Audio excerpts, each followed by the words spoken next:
to him. And he said to them, "Do you not see all these things? Truly I say to you, not one stone here will be left upon another which will not be torn down." As he was sitting on the Mount of Olives, the disciples came to him privately saying, "Tell us, when will these things happen? And what will be the sign of your coming and of the end of the age?"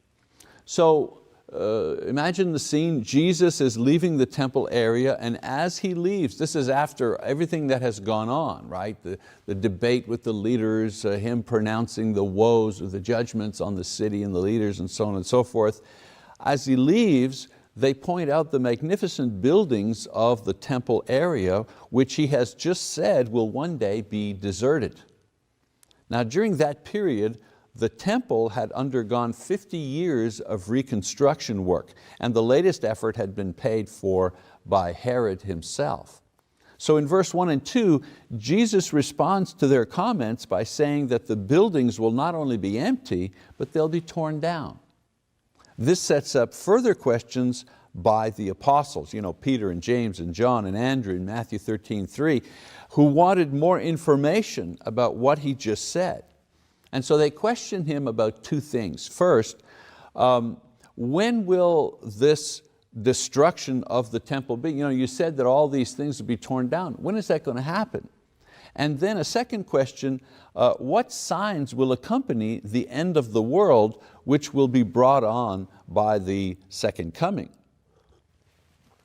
Now you have to remember, whether the apostles thought that these two events would happen at the same time or not, we don't know. Perhaps it seems that they were asking two questions, but they were thinking, well, this is all going to happen at the same time, because they couldn't imagine a world without the temple. So they want to know, well, when's the temple going to be destroyed, these buildings to be destroyed, and when's the end of the world going to be? What are the signs? They may have assumed that these two events were going to happen at the same time. Nevertheless, they're asking two different questions. We do know from their question, however, that they were asking about two different events, two very separate events, the destruction of the temple and then the return of the Lord. So the following section in Matthew can become confusing if we're not careful. So it helps if we divide it into three views of history that Jesus spoke about in answering his apostles these two questions. Okay, so let's go over the three views that are contained. The first view is the panoramic view, verses 4 to 14. We'll read those later. In these verses, Jesus describes an overview or a panoramic view of world history that includes the time before the destruction of the temple, the time after the destruction of the temple, and the period at the end of time when he will return. Okay, so the first 14 verses talks about a panoramic view. Okay, second view is the telescopic view into the destruction of Jerusalem and what takes place at that time, verses 15 to 35. So in these verses, Jesus telescopes or focuses in on one great event in the history of man and the history of the Jews in particular, and that's the destruction of Jerusalem, which we know took place in 70 AD. So Jesus spoke when he was 33 years old, so this event was to take place more than 3 decades in the future. So you have the panoramic view, you then have Jesus focusing in on a particular event, the destruction of Jerusalem, and then there's the third view, and that's a telescopic view to the second coming and the end of the world, verses 36 to 44. So he finishes with a look to the very far future when he will return, ushering in the end of days and the judgment. So if we keep these three views in mind, it'll help us untangle these complex verses, okay? So let's go back now and take a look at the panoramic view in verses 4 to 14, and we begin with verse 4. It says, "And Jesus answered and said to them, see to it that no one misleads you." So right away, he warns them that there can be confusion and misleading confusion about what he is going to say. So the instructions given so that they will know and avoid false teachers and prophets in these matters. Okay? So let's read verses 5 to 8. It says, "For many will come in my name, saying, I am the Christ, and will mislead many. You will be hearing of wars and rumors of wars. See that you are not frightened, for those things must take place, but that is not yet the end. For nation will rise against nation, and kingdom against kingdom, and in various places there will be famines and earthquakes. But all these things are merely the beginning of birth pangs." And so the cycle of false prophets and wars and troubles in the world, Jesus says these things will continue until the end, but these in themselves are not the signs. They are only the beginning of things which will get progressively worse before not only the end of Jerusalem happens, but also the end of the world takes place. So let's read verses 9 to 12. He says, "Then they will deliver you to tribulation and will kill you, and you will be hated by all nations because of my name. At that time many will fall away and will betray one another and hate one another. Many false prophets will arise and will mislead many. Because lawlessness is increased, most people's love will grow cold." So this passage here is a parallel to the passages in 2 Thessalonians where Paul talks about the end of the world and what must take place first. Paul says that the first thing that has to take place is apostasy, a falling away of the believers. The love of God grows cold, if you wish. Then Paul in 1 and 2 Thessalonians says that the man of lawlessness who deceives many through false signs tries to take the place of God, but he will be revealed. And then in this passage here, Jesus is describing what I call the devolution. We talk about evolution, things getting better. Well, in this passage, Jesus is talking about the devolution of the world. In other words, things getting progressively worse in a cycle. And let me just show you a little image here to describe the devolution, if you wish, that Jesus is talking about. This cycle that continues on until the end of time. So it begins with a theological fall. Okay? And what I mean by a theological fall is that people stop believing in God. Their love for God grows cold. They reject God, so that they fall away from God, if you wish.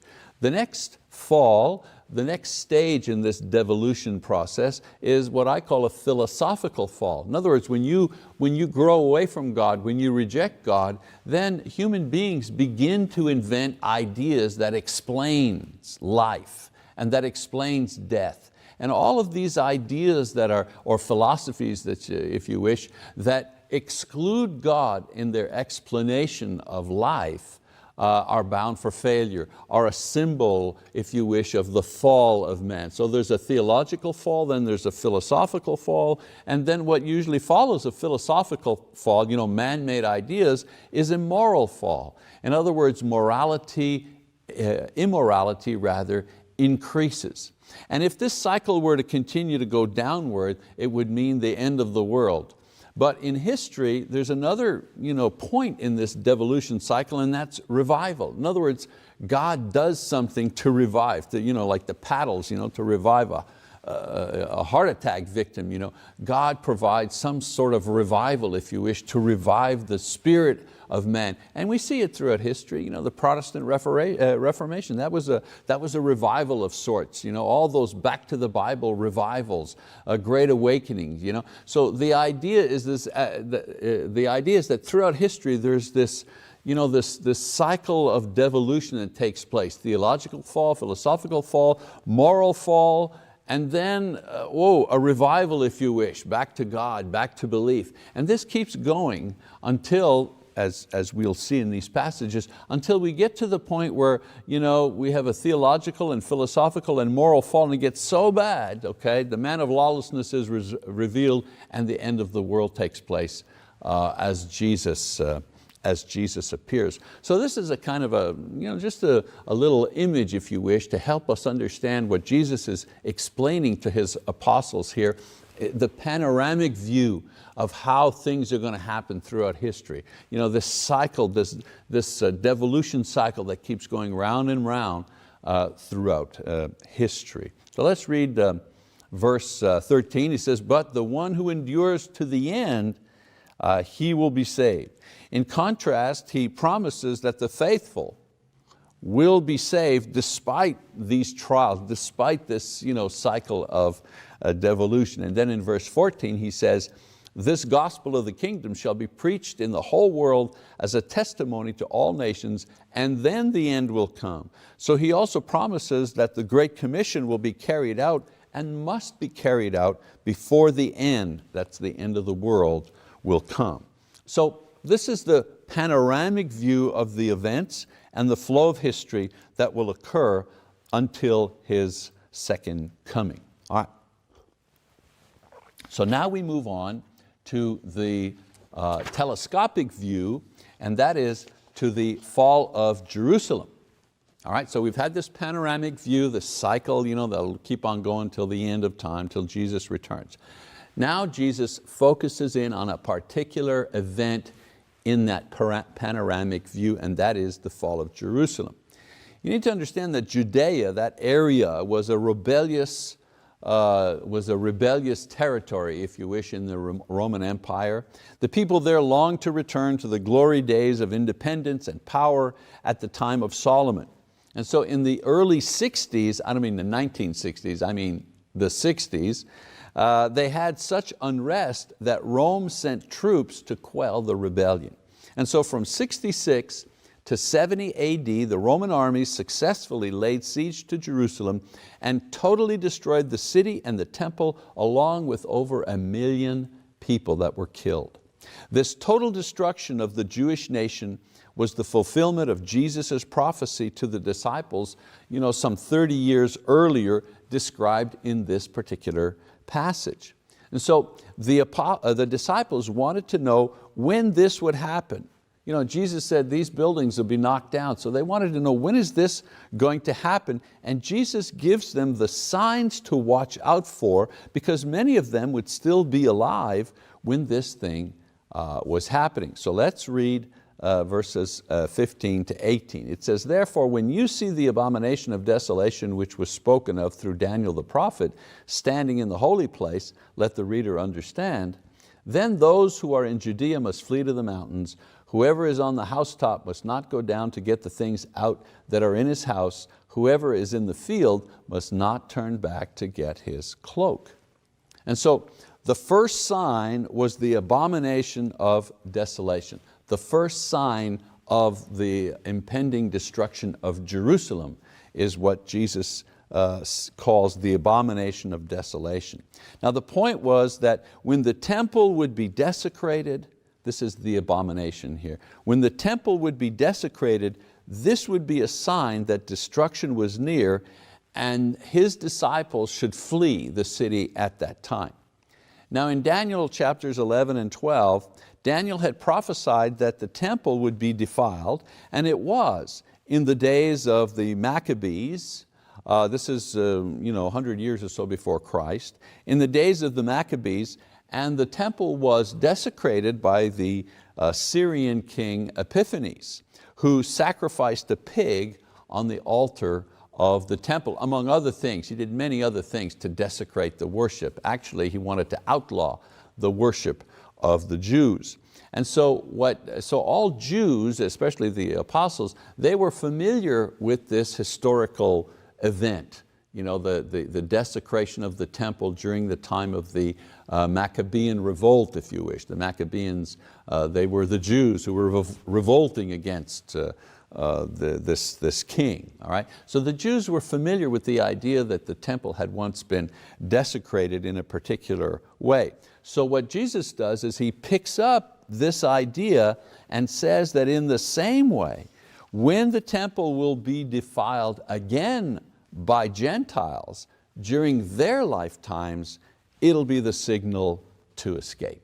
Okay, you see the idea here? He picks up a historical idea that all of them were familiar with, that had happened in the not too distant past, and he says when that happens again, that'll be a sign that the temple, the city, is going to be destroyed, and you need to get out. Now, in Luke chapter 21, verse 20, interesting, Jesus says, "But when you see Jerusalem surrounded by armies, then recognize that her desolation is near." So this is a parallel passage here to Matthew. So Luke tells us that the surrounding of the temple by foreign armies, this is what is going to defile the temple. So how does that happen? How does the surrounding of the temple or the city by foreign Gentile armies, how does that defile the temple?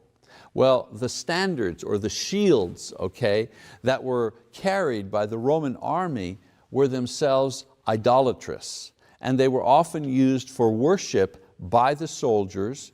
And so Jesus is saying, when these idolatrous shields, standards, if you wish, when they surround the city, then the effect of that is that it desecrates the temple. You have idols that are surrounding the temple of God in Jerusalem.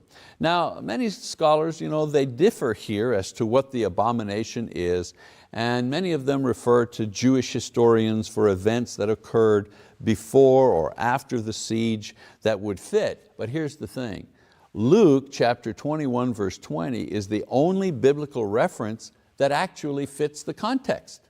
Jesus himself says, when you see the city surrounded by foreign armies, recognize that her desolation is near. And then in Matthew 24 he says, when you see the abomination of desolation, get out. So it's always best to allow the scriptures to interpret themselves. Then he says, he who reads. This means he who reads Daniel, and along with Christ's what's called a cryptogram, or a clue if you wish, will be able to know when it's time to get out. And as a matter of fact, historically we know that many Christians understood what was going on here, because in 68 AD, a couple of years into the siege, but a couple of years before the very end, the majority of Christians that were living in Jerusalem escaped to Pella, a nearby town, thus avoiding being killed in the massacre. So they got it, they understood what was going on. When the armies, pagan armies are surrounding the city, you know that the end is near, and so they got out. So let's read verses, go back to Matthew, read verses 19 to 21. He says, "But woe to those who are pregnant and to those who are nursing babies in those days, but pray that your flight will not be in the winter or on a Sabbath, for then there will be a great tribulation such as has not occurred since the beginning of the world until now, nor ever will." So the tribulations are the suffering caused by the Romans, which wiped out the nation. As I said, over 1 million killed. And of course, the combination of the gravity of the sin, the Jews who received the blessings and the promises of God and yet still killed the Messiah when He came. So the gravity of the sin and the horror of the punishment, an entire nation wiped out and its religion wiped out. The Bible says nothing like this has ever happened before, never will. In verse 22 it says, "Unless those days had been cut short, no life would have been saved, but for the sake of the elect," meaning Christians, "those days will be cut short." So God's providence permitted this war to end so that the Christians would not also be annihilated along with the Jews. Their city was destroyed, and Romans, you see, they made no distinction between Christian and non-Christian Jews. For them, a Jew was a Jew, didn't matter what his religion was, they were to be wiped out. In verse 23 we read, "Then if anyone says to you, behold, here is the Christ, or there He is, do not believe him, for false Christs and false prophets will arise and will show great signs and wonders, so as to mislead, if possible, even the elect. Behold, I have told you in advance. So if they say to you, behold, He is in the wilderness, do not go out, or behold, He is in the inner rooms, do not believe them." And so the believers would naturally associate the destruction of Jerusalem with the return of Jesus. Remember I said at the beginning, I'm not sure if the apostles thought that the end of, destruction of Jerusalem and the end of the world were one and the same. One would happen right after the other. So Jesus here is warning them. warning believers who would naturally associate the destruction of Jerusalem with the return of Jesus. So the Lord warns them against being deceived by those who would claim to be the Lord or speak from God at that critical time. Now Josephus, who was a Jewish historian of the time, he documents how during this period, the siege, of Jerusalem by the Roman army, during this period, rumors of the Messiah coming or being present circulated in order to keep people in the city, because the leaders said, if we stay in the city, we'll be safe. So they were always trying to keep people in the city. In those days, hysteria and fear produced many prophets who claimed visions and messages from God. As a matter of fact, one fake prophet said that he would separate the Sea of Galilee, and 25,000 people followed him out and were ultimately destroyed. Verse 27, now remember, we're still talking about the destruction of Jerusalem here.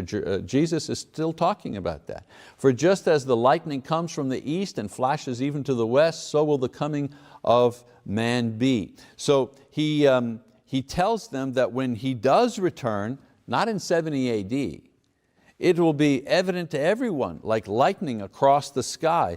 All will be easily and readily seen. Everyone will know that it is He. There won't be any doubt, there won't be any speculation, there won't be any confusion like there is during the siege of Jerusalem. You see what he's saying?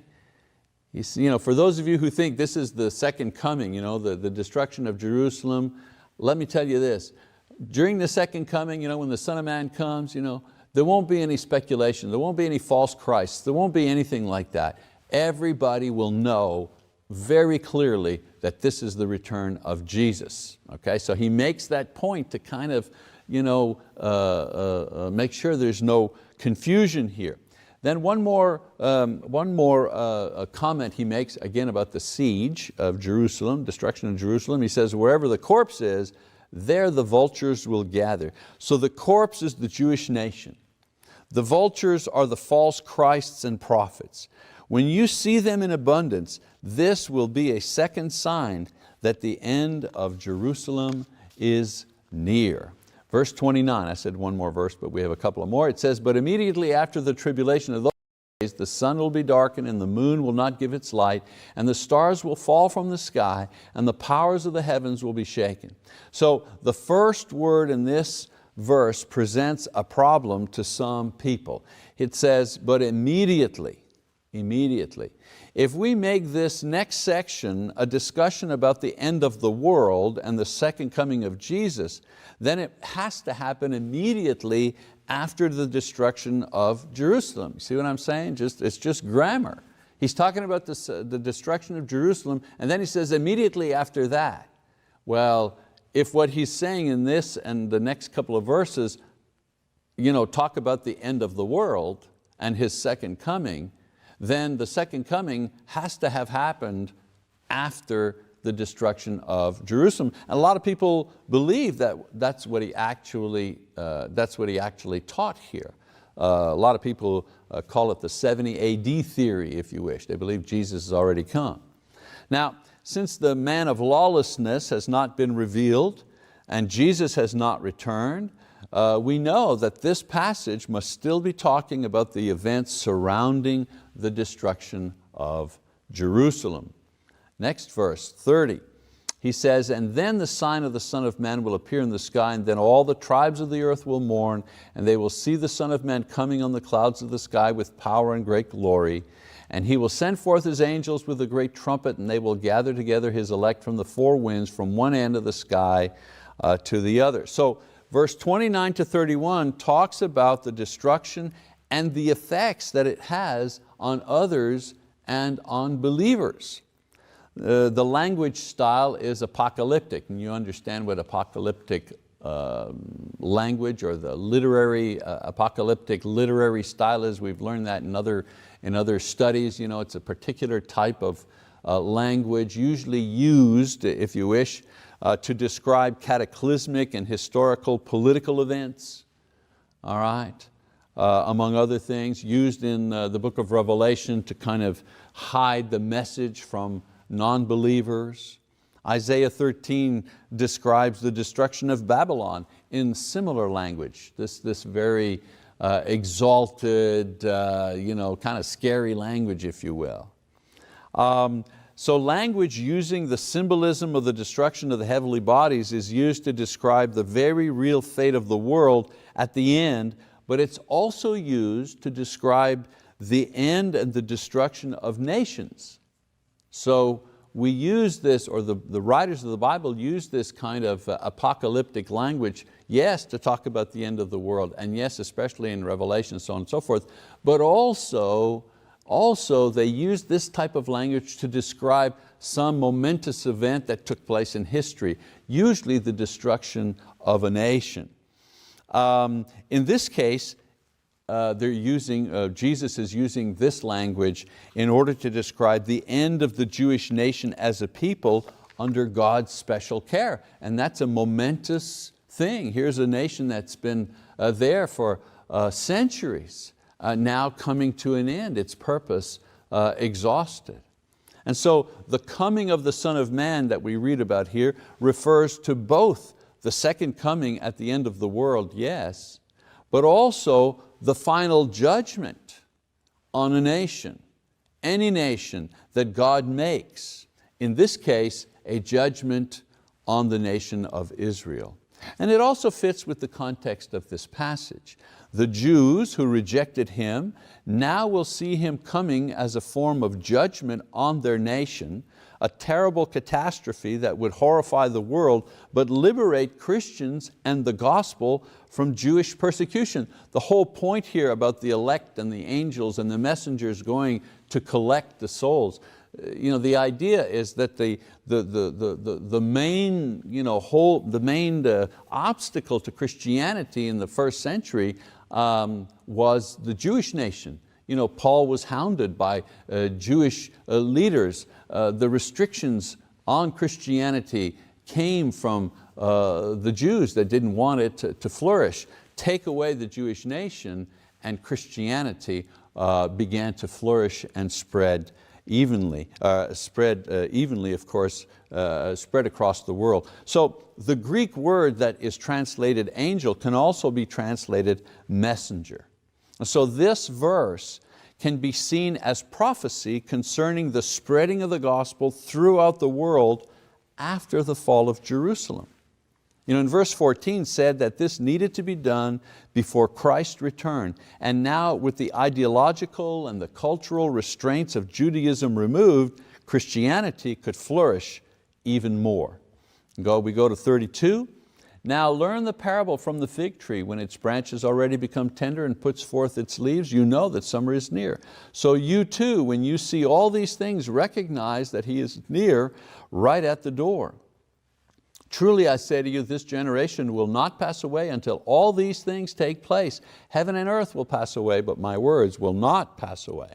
So Jesus warns them to pay attention to the signs that He has given them, because they will happen in their generation. Again, if He's talking about the end of the world, then the end of the world should have happened in their generation, okay? And He promises by His word that these things are going to happen. Okay, so all the way up to verse 35, okay, He is talking about the destruction of Jerusalem, giving them signs about when it will happen, kind of giving clues to the believers when to escape with their lives. Also describing the idea that when the destruction of Jerusalem, the temple, and the nation, and the influence of the Jewish religion is removed, then the gospel will be released to be preached throughout the world. All right?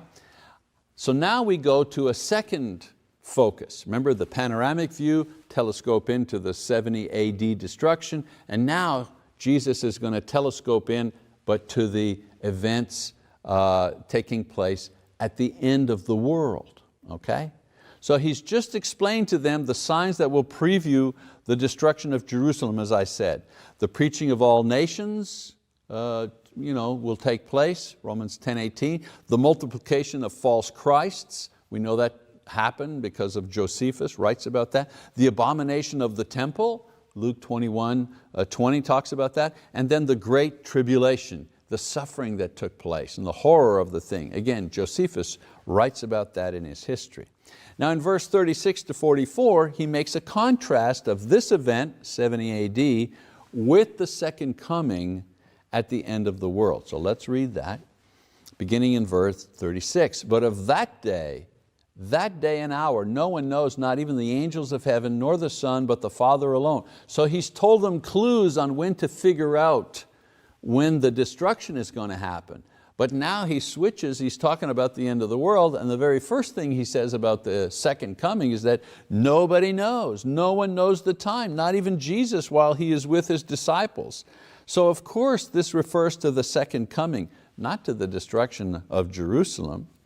Let's keep going. It says, for the coming of the Son of Man will be just like the days of Noah, for as in those days before the flood they were eating and drinking, marrying and giving in marriage until that day, or until the day that Noah entered the ark. And they did not understand until the flood came and took them all away. So will the coming of the Son of Man be. So he says there will be no cataclysmic signs for the second coming. So when we talked about 70 AD, right, there were signs, and he told them watch for this and watch. But now he's talking about the second coming, the end of the world. He says there will be no signs. Everything will seem normal. Normal in the sense that the believers will be preparing themselves for the second coming and the end of the world, and the rest of the world will be ignoring all of it until it is too late, just like the time of Noah. Verse 40. Then there will be two men in the field, one will be taken and one will be left. Two women will be grinding at the mill, one will be taken and one will be left. Oh, such confusion about this verse. Some take this verse to mean that before Jesus returns, some will be taken in a, quote, rapture, and they'll disappear to be with God in heaven. This is part of the premillennialist view of the rapture and the 1,000-year reign. A lot of books, even movies, even license plates say, if I'm not in my car, I'm up in the rapture, this idea. But if you look at this verse in context, Jesus is talking about the end of the world, but He's talking about readiness. He says that when He returns suddenly, okay, one person will be saved and one person will be lost. There will be no time for repentance and change. That's what He's saying. Just like Noah, when the rain came, they were taken and they disappeared into the ark, and the others remained to die in the flood. And so Jesus is saying, when He comes, the faithful will be taken to be with Him, and the disbelievers immediately put away from His presence. That's what He's talking about. Verse 42 to 44, therefore be on the alert, for you do not know which day your Lord is coming. But be sure of this, that if the head of the house had known at what time of night the thief was coming, he would have been on the alert and would not have allowed his house to be broken into. For this reason you also must be ready, for the Son of Man is coming at an hour when you do not think He will. So since the end is like this, everything's normal, and then all of a sudden, boom, it's over, we should always be prepared and not foolishly lapsed into sin, thinking that we've got plenty of time to repent and plenty of time to be ready for the return. We never know, he says. You have to always be ready.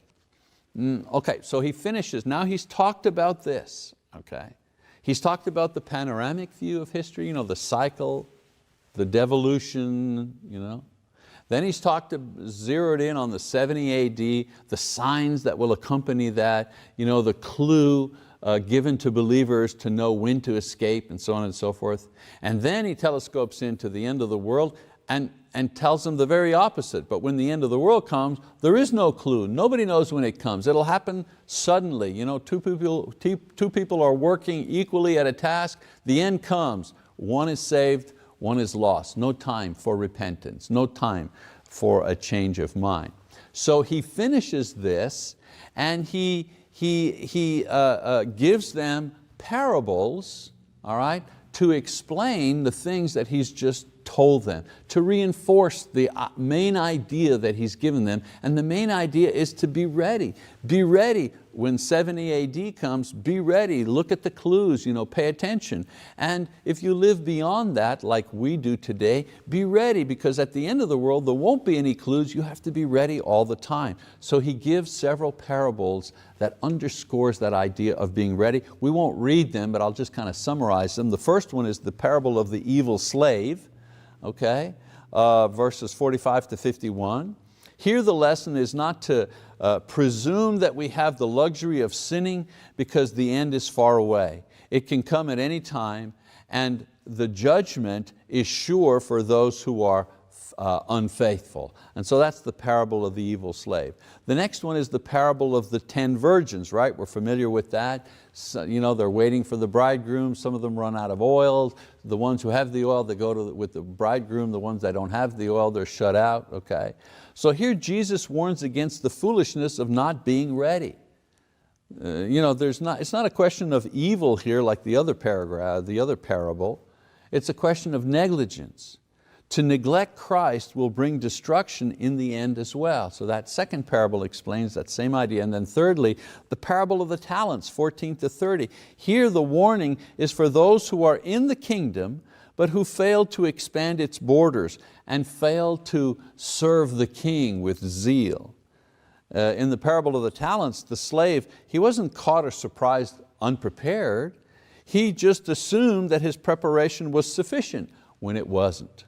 So all these parables have the element of preparation and judgment and punishment for those who neglect to prepare for the return of the Master. Certainly for the Jews and the Christians in 70 AD, they had to be ready, they had to be watching, and certainly for us and future generations, we have to be ready and watching also, but our watching is not looking for clues. Our watching is watching ourselves to make sure that we are ready spiritually for when the Lord will come. And then in chapter 25, again, not going to read all of that, but that's the climax of all of this, the prophecy about 70 AD, the end of the world and all the parables. The climax is the judgment scene, right? The climax of this the discourse that we've just gone through is the judgment scene at the end of the world. The sheep and the goats, that type of thing. Those who have fed the hungry and taken care of the poor and visited the sick and those who are in prison, so on and so. Those people who have done that, they receive the blessing. And those people who have neglected that, they do not receive the blessing. And so those found to be righteous have obeyed the commands to love God, and they refer to Him as Lord, as well as their neighbor. The idea of the climax of this is, how are you going to be ready?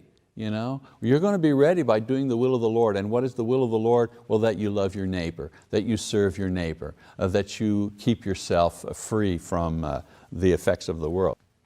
And those condemned, they have the very same judgment and are condemned because, well, they weren't ready. How were they not ready? They knew about the Lord and so on and so forth. Yes, but their faith did not produce any fruit.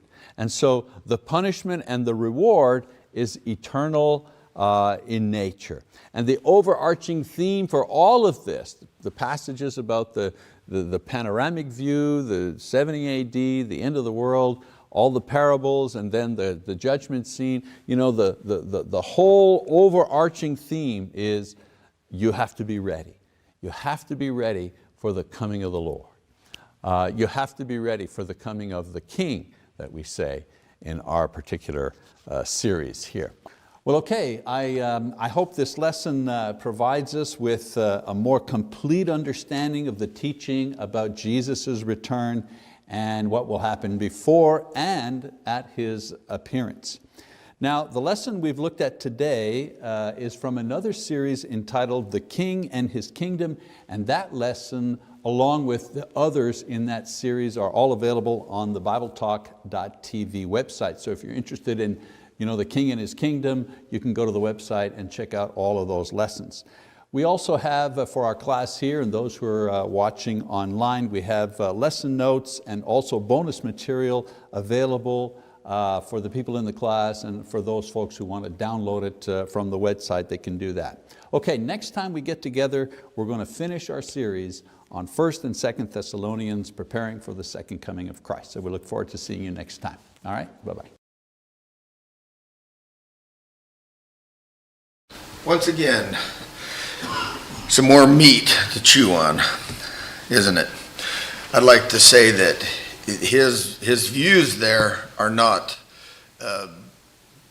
particularly just his. Those are the most common views out there by Christians, and I was surprised to even see that even Wikipedia almost verbatim agreed, or held that same thoughts about the destruction of Jerusalem, the same people, the abomination of desolation, and so it was quite interesting that that those views are so widely held.